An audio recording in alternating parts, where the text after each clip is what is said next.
Here we go, mathletes.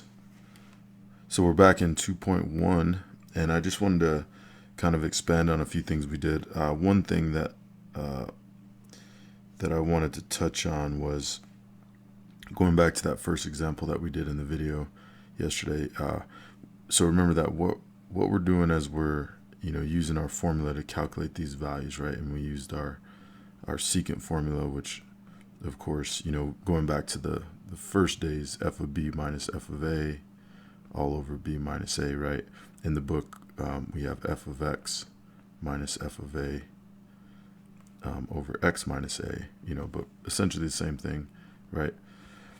And so what I wanted to reiterate is how to do number 3.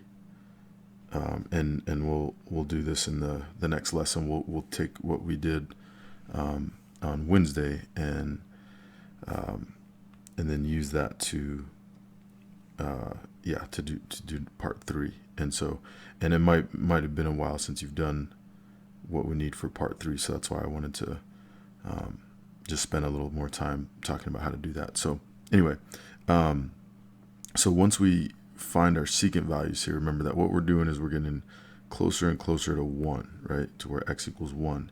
And so for part 2, we're trying to distinguish the pattern here. As our x value approaches 1, right, as we get closer and closer to 1, then what happens with the slope of our secant line, right? And we can see that our secant line gets, our secant slope, I should say, gets closer and closer to 2, right? So 2.1, 2.01, 2.000, or 2.001, and then 2.0001. And so we can see that our slope is getting closer and closer to 2. And so that's our tangent line approximation, okay?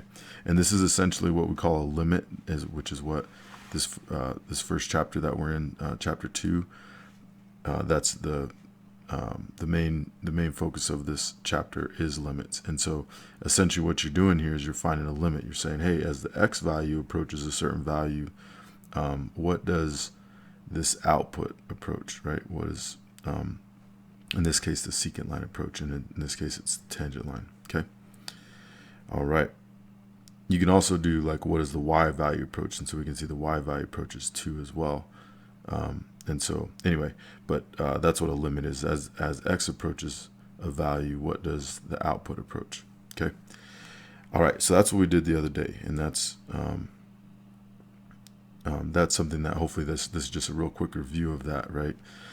And so now for part 3, it says find the equation of the tangent line, right? And I did this in the video before, so you saw this, but I just wanted to remind you of how to do this. And so basically what we'll do is, if we're trying to find the equation of a tangent line, first of all, the tangent line is going to be, it's going to be a linear function, okay? And so it's going to be linear. And if y'all remember back, what is the equation for a linear function? And if you said y equals mx plus b, then that's great. That's perfect. Okay.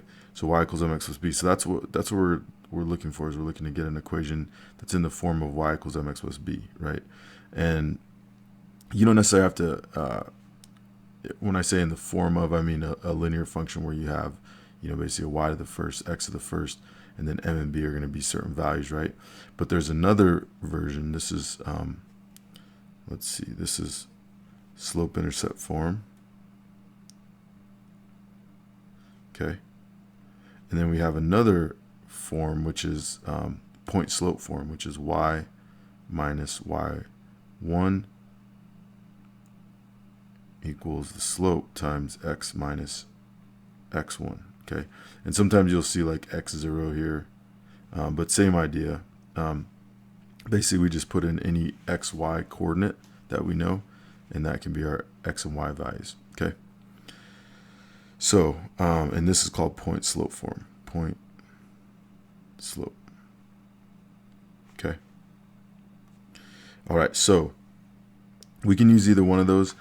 I actually prefer this one because it lends itself to just plugging in the values that we know here. So for example, if I use that, if I set that at y minus y1 equals m times x minus x1.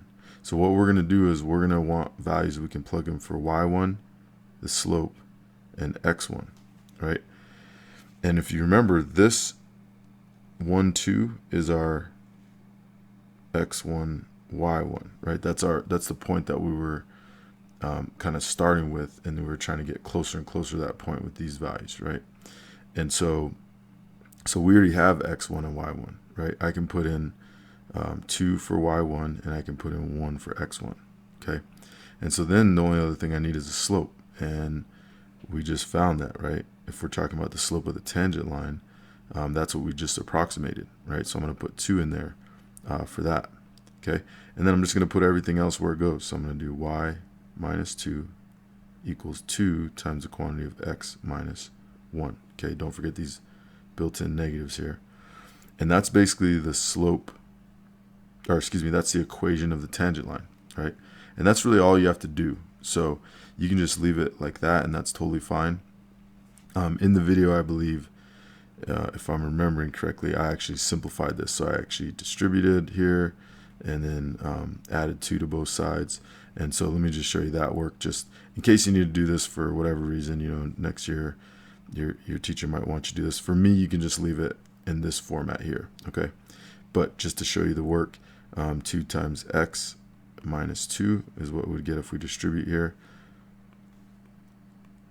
Okay, and then we could add 2 to both sides, and so we end up with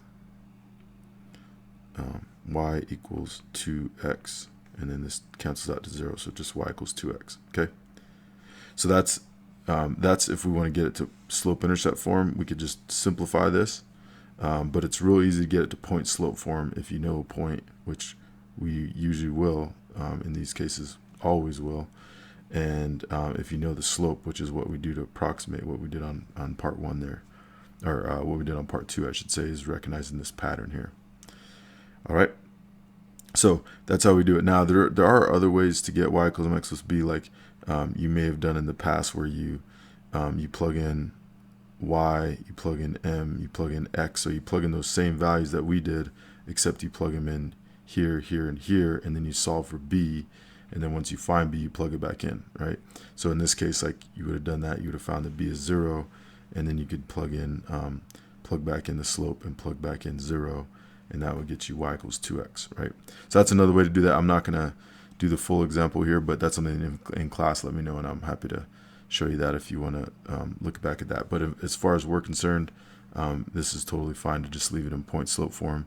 And generally in calculus, like, we're not as worried about the simplifying and the algebra and things like that to a large extent.